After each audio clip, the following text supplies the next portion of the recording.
السلام علیکم ناظرین، اردو کہانی لائف میں آپ کا خوش آمدید۔ بہترین کہانیاں ناولز دیکھنے کے لیے ہمارے چینل کو سبسکرائب کریں۔ نومی نے جھپٹ کے اسے پکڑا اور دوپٹہ دور پھینکا۔ وہ کسی چڑیا کی طرح پھڑپڑا رہی تھی۔ صرف چند لمحے اور نومی اس کو زخمی چھوڑ کے مکروہ مسکراہٹ کے ساتھ شرٹ کے بٹن بند کر رہا تھا۔ اس کی عزت ان چند لمحوں میں کپڑوں کی مانند تار تار ہو چکی تھی۔ تبھی دروازے پہ دستک ہوئی۔ رابی نے فوراً بیڈ شیٹ اپنے گرد لپیٹی۔ نومی نے دروازہ کھولا تو عمیر اندر داخل ہوا۔ عمیر کو دیکھ کے رابی کے بے جان وجود میں جیسے جان آ گئی۔ وہ بھاگتی ہوئی اس سے لپٹ گئی۔ عمیر نے اسے پیچھے جھٹکا۔ اپنا ناپاک وجود مجھ سے دور کرو، میں جمعہ پڑھنے جا رہا ہوں۔ یہ لے عمیر تیرے پیسے، جتنا تو نے بتایا تھا یہ اس سے زیادہ مزیدار تھی۔ نومی نے چند ہزار عمیر کے ہاتھ میں رکھے اور چلا گیا۔ آپ ایسے کیسے کر سکتے ہیں عمیر؟ آپ کی منکوہا ہوں میں۔ رابی نے عمیر کو تماچا مارا۔ کون سی منکوہا؟ وہ جن کاغذات پہ تم نے دستخط کیے تھے وہ جھوٹے تھے۔ نکاح خواہ بھی جھوٹا تھا۔ میرا ایک دوست تھا، وہ مولوی ٹائپ لگتا ہے نا دیکھنے میں، تو مجھے لگا نکاح اچھا پڑھائے گا۔ رابی کا سر گھوم رہا تھا۔ چوٹ پر چوٹ، مطلب میں تمہاری بیوی نہیں؟ بالکل، تم میری بیوی نہیں ہو۔ رابی کی آنکھیں پھٹی کی پھٹی رہ گئیں۔ تو وہ قربت جسے میں آج تک حلال سمجھ رہی تھی وہ حرام تھی، زنا تھا رابی جان۔ عمیر کی مسکراہٹ سے رابی کو شدید چڑ ہوئی۔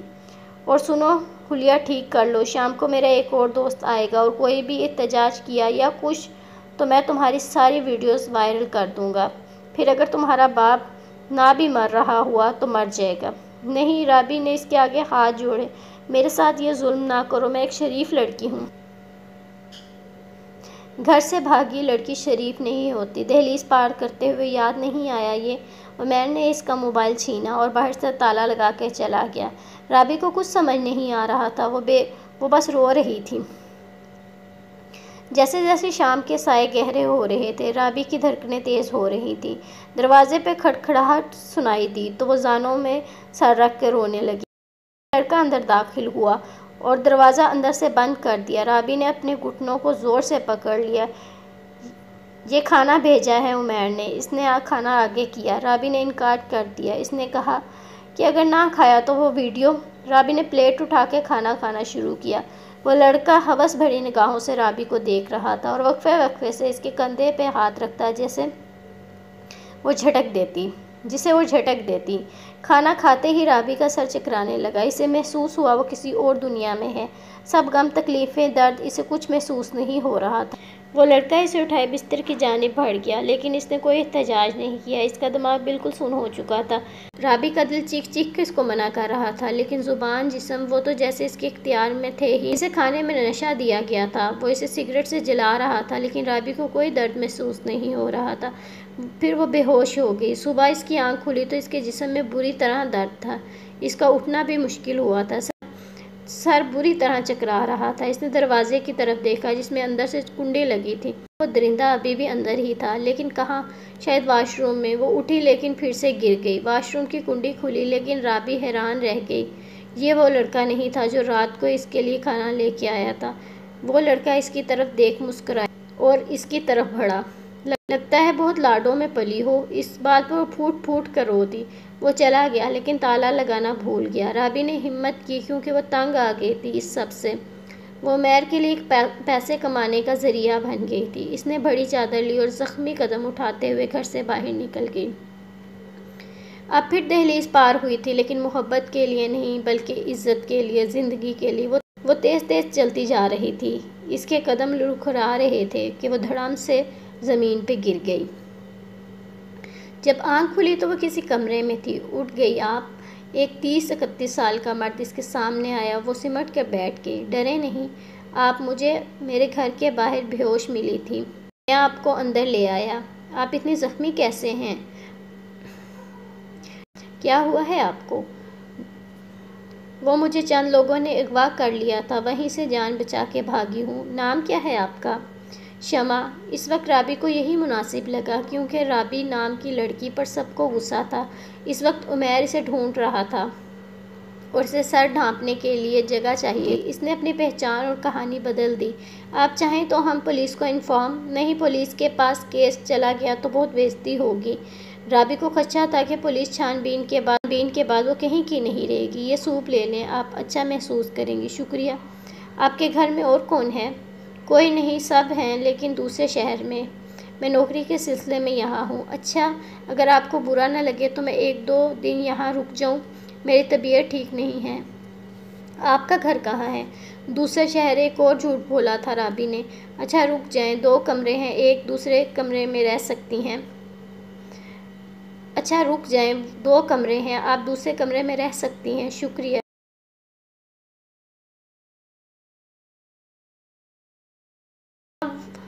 شمع، وہ مرد دروازے پر دستک دے رہا تھا۔ جی؟ رابعہ نے اندر سے جواب دیا۔ یہ کھانا کھا لیں، باہر رکھ کے جا رہا ہوں۔ اس نے کھانے کی پلیٹ نیچے رکھی اور مڑ گیا۔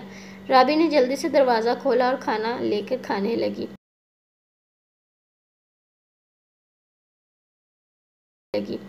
رابی کو وہاں رہتے ہوئے 1 ہفتہ ہو چکا تھا۔ اس کے زخم بھی بھر چکے تھے۔ وہ ریحان کے لیے کھانا بناتی تھی۔ جب شام کو وہ واپس آتا تو وہ دونوں مل کے کھانا کھاتے۔ رابی کو اس کی موجودگی میں تحفظ کا احساس ہوتا تھا، لیکن اس میں یہ ہمت نہیں تھی کہ وہ سچ بتا سکے۔ اسے یہ ڈر تھا کہ سچ سننے کے بعد وہ اسے گھر سے نکال دے گا تو وہ کدھر جائے گی۔ شمع، یہ دیکھو، کل تم کہہ رہی تھی نا کہ تمہیں آئس کریم کھانے کا دل کر رہا ہے۔ دیکھو میں تمہارے لیے لے کے آیا ہوں، چاکلیٹ فلیور۔ مجھے یہ بالکل پسند نہیں، رابی نے منہ چڑھا کے کہا۔ اوہ، مطلب میں نے غلط اندازہ لگایا۔ رکو، میں ابھی اس کو تبدیل کر کے لے کے آتا ہوں۔ نہیں، کھا تو لوں گی، مطلب یہ تھا کہ فیورٹ نہیں ہے۔ فیورٹ نہیں تو کھانے میں مزہ تھوڑی آئے۔ ابھی لے کے آتا ہوں۔ ریحان باہر جا رہا تھا۔ رابی نے آواز دی۔ میں بھی چلوں؟ وہ گھر کی 4 دیواری میں قید رہ کے تنگ آ چکی تھی اور رات کے وقت ویسے بھی باہر جانے میں کوئی خطرہ نہیں تھا۔ آف کورس چلیں، بلکہ وہیں جا کے کھائیں گے آئس کریم۔ رابی جلدی سے چادر رکھ کے باہر آئی۔ مزہ آیا بہت، اتنے دنوں بعد گھر سے باہر نکلی ہوں۔ شمع، آپ کے گھر والے آپ کو ڈھونڈتے نہیں ہوں گے؟ ڈھونڈتے تو ہوں گے، لیکن مجھے ان لوگوں کا ڈر ہے کہ وہ مجھے پھر سے اغوا کر لیں گے۔ رابی نے آنکھیں چرائی۔ اچھا میں اگر چھوڑ آؤں آپ کو آپ کے گھر؟ آپ تنگ آ گئے ہیں ریحان مجھ سے، تو میں چلی جاتی ہوں۔ رابی اٹھ کھڑی ہوئی۔ ارے نہیں، ایسا کچھ نہیں ہے۔ وہ میں آفس ٹرپ پر گلگت جا رہا تھا تو 1 ہفتہ لگ جاتا۔ میں نے سوچا اکیلے کیسے رہو گی؟ رابی پریشان ہو گئی۔ اکیلے رہنے سے اس کو خوف آتا تھا۔ ایک کام کرتے ہیں، اور بھی لوگ جا رہے ہیں، لڑکیاں بھی ہوں گی، تو آپ بھی چلو، ریحان نے سوچتے ہوئے کہا۔ کوئی پرابلم تو نہیں ہوگی؟ نہیں، کوئی پرابلم نہیں ہوگی، ریحان نے کہا۔ آپ پیکنگ کر لو۔ صبح انہوں نے نکلنا تھا۔ رابی کو نیند ہی نہیں آ رہی تھی۔ وہ اس جگہ جا رہی تھی جہاں کا آج تک صرف اس نے نام ہی سنا ہوا تھا۔ قسمت بھی کیا چیز ہے، وہ ساری زندگی اب ریحان کے ساتھ ہی گزار دینا چاہتی تھی۔ جو عزت اسے ریحان نے دی تھی وہ تو عمیر نے بھی کبھی نہیں دی تھی۔ عمیر ہوتا تو وہ اسے اکیلے پھینک کے گھومنے چلا جاتا۔ گلگت سے واپس آتے ہی میں ریحان کو سب سچ بتا دوں گی۔ اگر اس نے مجھے اپنا لیا تو ٹھیک، ورنہ میں چپ چلی جاؤں گی۔ آخر ماں باپ ہیں، کب تک خفا رہیں گے؟ معاف کر دیں گے ایک نہ ایک دن۔ رات انہی سوچوں میں گزر گئی۔ آپ نے رکھ لیا سب سامان؟ ریحان نے پوچھا۔ جی، رابی نے خوشی سے جواب دیا۔ وہ نکل چکے تھے۔ اس جگہ سب نے اکٹھا ہونا ہے، آفس کی گاڑیاں یہاں سے پک کریں گی۔ لگتا ہے ہم بہت ہی سویرے نکل آئے ہیں، ابھی تک ایک بھی کولیگ نہیں نظر آ رہا مجھے۔ ریحان نے گاڑی پارکنگ ایریا میں کھڑی کی۔ میری ہی غلطی ہے، میں نے ہی جلدی ڈالی ہوئی تھی، رابی نے کہا۔ کم آن یار، وہ دیکھو ہوٹل ہے، چلو ناشتہ کر لیتے ہیں جب تک سب آتے ہیں، ریحان نے کہا۔ چلیں، آپ بیٹھو، میں ابھی دیکھ کے آتا ہوں کہ کوئی آیا ہے یا نہیں، ریحان نے کہا۔ اچھا، رابی نے کہا۔ آدھا گھنٹہ گزر چکا تھا لیکن ریحان کی کوئی خبر نہیں تھی۔ رابی نے ٹیرس سے باہر دیکھا تو اس کی گاڑی نظر نہیں آئی۔ آپ مس شمع ہیں؟ کسی کی آواز پر رابی چونک کر پیچھے مڑی۔ جی؟ وہ ریحان صاحب کو کوئی کام آ گیا ہے اچانک، انہوں نے کہا ہے کہ میں آپ کو گھر اتار دوں۔ ہم گھومنے جا رہے تھے، رابی نے نم آنکھوں سے کہا۔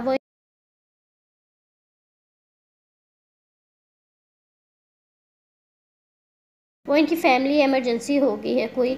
اچھا، کم از کم بتا کے چلے جاتے، رابی نے کہا۔ چلیں۔ گاڑی کے آدھے سفر میں ہی رابی کی آنکھ لگ گئی۔ رات ساری کا جگراتا جو تھا، اس کی آنکھ کھلی تو اسے ارد گرد عجیب سی مہک محسوس ہونے لگی، بہت تیز تیز پرفیوم کی خوشبو۔ وہ اٹھ کر بیٹھ گئی۔ اس نے خود کو ایک بستر پہ پایا۔ وہ بھاگتی دروازے کی طرف آئی۔ منظر ہی عجیب تھا۔ لڑکیوں نے عجیب قسم کے نیم برہنہ لباس پہن رکھے تھے۔ کچھ لڑکیاں رقص کر رہی تھیں۔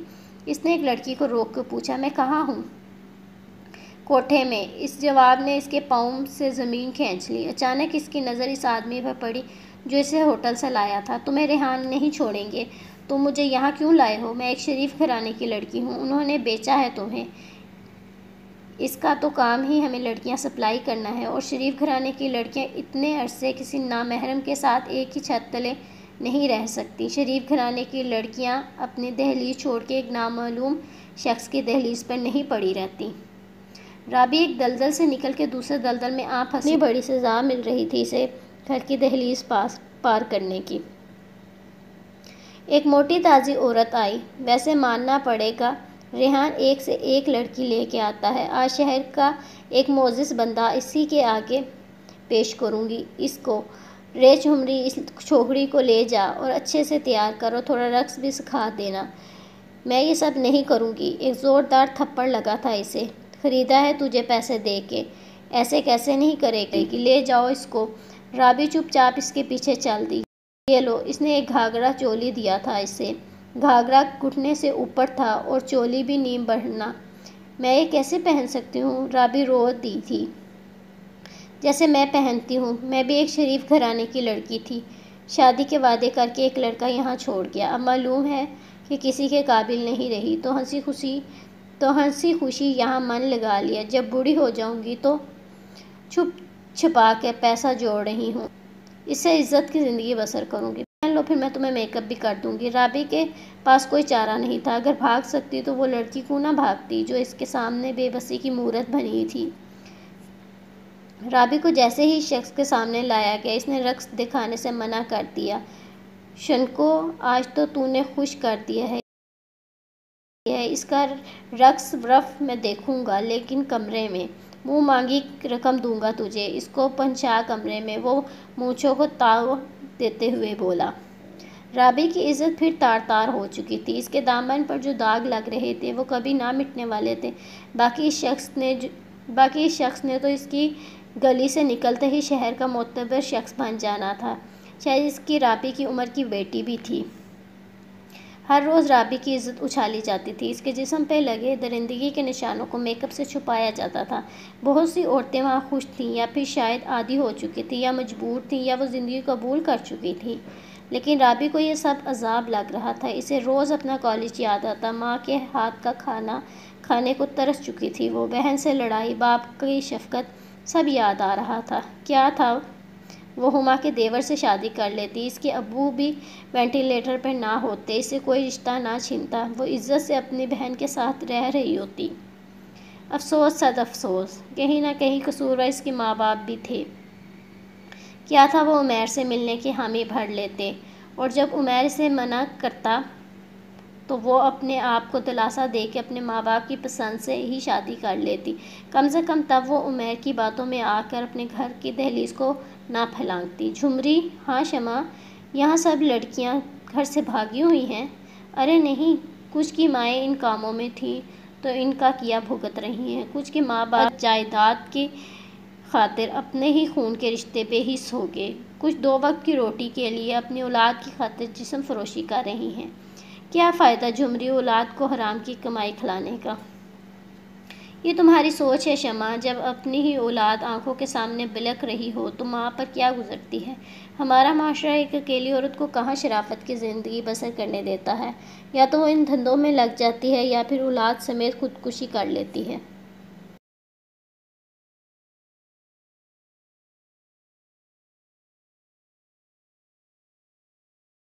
وہ کہیں جاب بھی تو کر سکتی ہے، رابی نے کہا۔ تو پڑھی لکھی نہ ہو تو؟ جھمری بولی۔ تو لوگوں کے گھر کام بھی تو کر سکتی ہے۔ کہنے کی باتیں ہیں، کتنی ہی عورتوں کی عزتیں ان چار دیواریوں میں پامال کر دی جاتی ہیں۔ وہ عزت سے کما کر اپنی اولاد کا پیٹ پالنا چاہتی ہیں۔ پانچوں انگلیاں برابر نہیں ہوتی جھمری، اپنی اولاد کو حلال رزق کھلائیں گے۔ پانچوں انگلیاں برابر نہیں ہوتی جھمری، اپنی اولاد کو حلال رزق کھلائیں گی، تب ہی تو وہ اولاد حلال کام کرے گی۔ ساری زندگی ایک عورت اپنا جسم فروخت کر کے جن کو کھلاتی رہے گی، جوان ہونے پر وہ حرام کا رزق کو غلط راستے پر لگا دے تو وہ عورت بڑھاپے میں کہاں جائے گی؟ جھمری خاموش تھی۔ ویسے ایک بات بتاؤ، تمہارا نام جھمری ہی ہے؟ رابعہ نے پوچھا، کیونکہ اسے یہ نام بہت عجیب لگ رہا تھا۔ نہیں، میرا نام شمائلہ ہے، یہاں سب جھمری بولتے ہیں۔ میری پہچان چھن چکی ہے۔ تم نے کبھی یہاں سے بھاگنے کی کوشش نہیں کی؟ نہیں، بھاگ کر کہاں جاتی؟ ماں باپ کے منہ پہ کالک لگا کے آئی تھی، وہاں جا نہیں سکتی تھی، اور باہر درندے آنکھیں گاڑے بیٹھے ہوتے ہیں۔ چلو یہاں اچھا کھانے پینے کو مل جاتا ہے، چند روپے بھی مل جاتے ہیں، وہاں تو میں بھوکی ننگی رہتی۔ لیکن شمائلہ، ایک بار اپنے ماں باپ کے پاس جا کر تو دیکھتی، شاید وہ تمہیں سامنے دیکھ کے سینے سے لگا لیتے، یا پھر غصہ کرتے بھی تو چند لمحے۔ تمہیں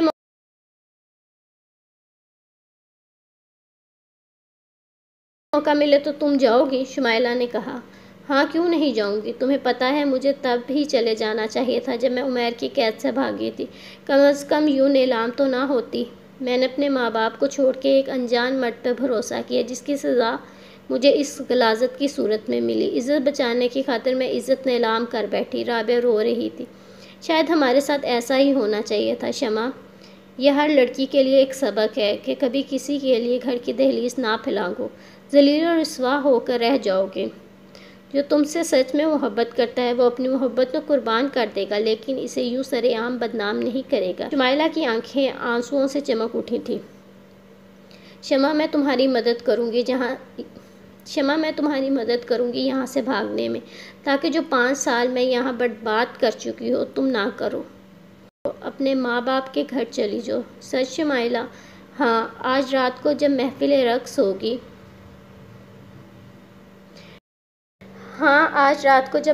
رقص ہوگی تو میں تمہیں یہاں سے بھگا دوں گی، شمائلہ نے کہا۔ وہ رابی کو وہاں سے بھگانے میں کامیاب ہو چکی تھی۔ رابی نے خود کو ایک بڑی سی چادر میں ڈھانپا ہوا تھا۔ شمائلہ نے اسے چند پیسے تھما دیے تھے، جس کی مدد سے وہ ایک بس میں سوار ہو گئی جو اس کے علاقے کو جانی تھی۔ وہ اپنے گھر کے باہر کھڑی تھی۔ وہ دہلیز جسے پار کرتے ہوئے اس کے قدم نہیں ڈگمگائے تھے، اس کا بدن نہیں لرزا تھا، لیکن اب بیل بجاتے ہوئے اس کے ہاتھ ریشہ کے مریض کی طرح کانپ رہے تھے، جسم کے زخم بری طرح درد کر رہے تھے۔ آخر تیسری بیل پر لائٹ آن ہوئی تھی۔ دروازہ کسی ناآشنا نے کھولا تھا۔ آپ کون ہیں؟ آپ کون؟ رابی نے پوچھا۔ جی تو آپ کون ہو؟ یہ میرے ابو کا گھر ہے، رابی نے کہا۔ دیکھیں گھر ہم نے خریدا ہوا ہے، آپ جائیں یہاں سے، اتنی رات کو نیند خراب کر دی۔ دروازہ دھڑم سے بند ہوا۔ وہ پیچھے مڑی ہی تھی کہ رحیم خان، جو کہ چوکیداری کا کام کرتا تھا اور ڈیوٹی کے بعد اکثر دیر سے گھر آتا تھا، اس کے سامنے ہوا۔ چاچا؟ رابی کی آنکھیں جھلک پڑی تھیں۔ امی ابو ہما کہاں گئے؟